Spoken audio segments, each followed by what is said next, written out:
child is born. That's the biggest miracle of the living world. A life inside a life. A soul within a soul. The newly born arrives, throws his hands and legs on the air. It cries, it screams. That's the only thing it can do, and lets us know its arrival. What we do? We put our never-ending expectations on the newly born, and life goes on. Toastmaster of the day, fellow Toastmasters, guests, and those you are who are not happy with this world. Good evening. Good evening. After this bath, just listen to this conversation between two neighbors. Hi, I have heard that you have become grandmother. Congratulations. So it's a boy or girl? Oh, it's a girl.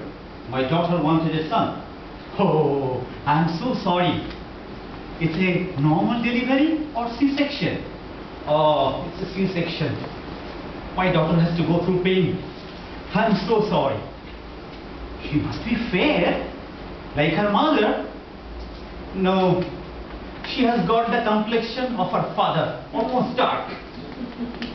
Then she must have got very nice hairs like her father. No, she has got the less hair like my daughter. This is the conversation. The newly born failed in all 4 initial tests. And it never ends here. Has she toddled at 6 months? Has she started walking at 1 year? Has she started speaking at 1.5 years? Has she gone to school at 2 years? Is she first in the school?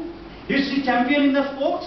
Is she a doctor, chartered accountant or engineer by profession? It goes on and on and on. Ladies and gentlemen, why?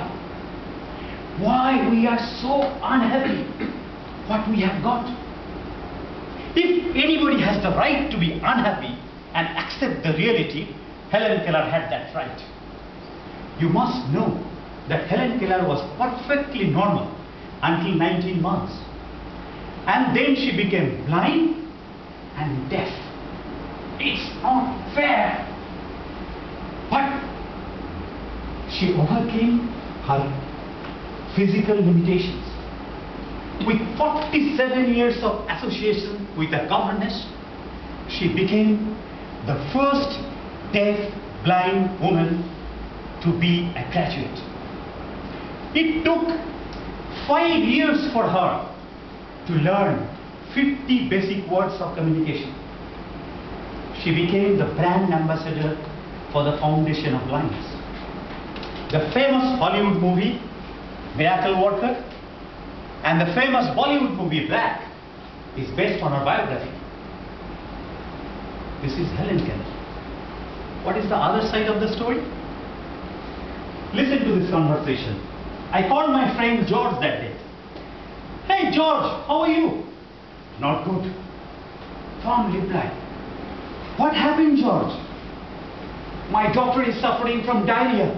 And you know, she's not taking any food for the last 2 days. Come on, George. Diarrhea is a very common disease. Tell her to take enough water with some salt and she will be alright. I know, Sukdeb, but the problem is with my wife. What happened? She is so unhappy, so tense. She is also not eating because our daughter is not eating. Now I can't advise George's wife what to do, right? I called George again after 3 days. Hey George, how are you? Not good at all. What happened? How is your daughter? Oh, my daughter is fine, but my wife is now hospitalized because of dehydration and hypertension and everything. Why? Why we are unhappy with everything what we have got?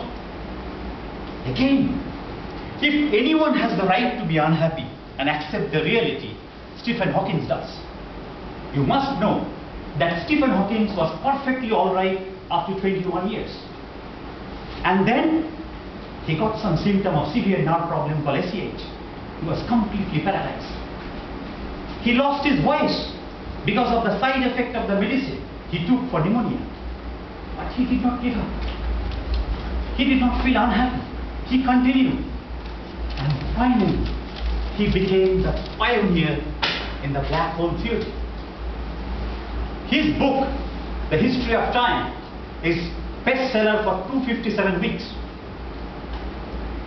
During the oath ceremony of Barack Obama in the White House, Stephen Hawking says he is extremely happy with his achievement and he thanked God. His only way of communication to the world is through some fingers. In extreme pain. I have the privilege of meeting Andrew, and I will share you that story. When our daughter was 3 years old, we got a new neighbor in our building, Mr. and Mrs. Holmes, an elderly couple. One day, me and my wife wanted to go for a movie, and we told Mr. and Mrs. Holmes to take care of our daughter, which they agreed. We warned them that my daughter is very naughty. You have so many mementos and souvenirs in your drawing room. Please take care of those. They said, okay, fine. After coming back, we rang the bell. It took some time for Mr. Holmes to open the door. And what we saw, we have fainted. All the stuffs of their drawing rooms, mementos, are on the floor. And my 3-year-old daughter, a Statue of Liberty in hand, she is asking, shall I break it, auntie? Boom! And they were laughing.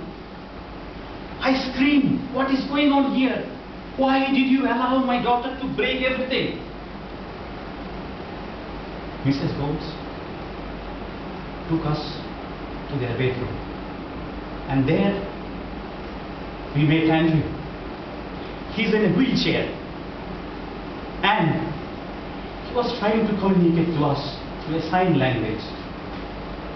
You don't feel unhappy. You feel happy forever. Then Mrs. Holmes said, you see, Andrew, he's in the wheelchair since his birth. He's deaf and dumb. If we keep anything in our house anywhere, it will never move, because there is no naughty boy or girl playing around in our house. This is the first time we have experienced how a naughty girl behaves. And you see, this is the first time. Andrew is smiling. Please, we are extremely happy. Don't deprive us. Send your daughter to our house and let her break the things. Ladies and gentlemen, happiness is relative. We need to learn how to be happy with whatever we have got. We have to accept that whatever we have got, that is the best. The thing could have been worse. If you remember or forget each and every word what I have said, I will not mind. But if you remember this, I will be very, very happy.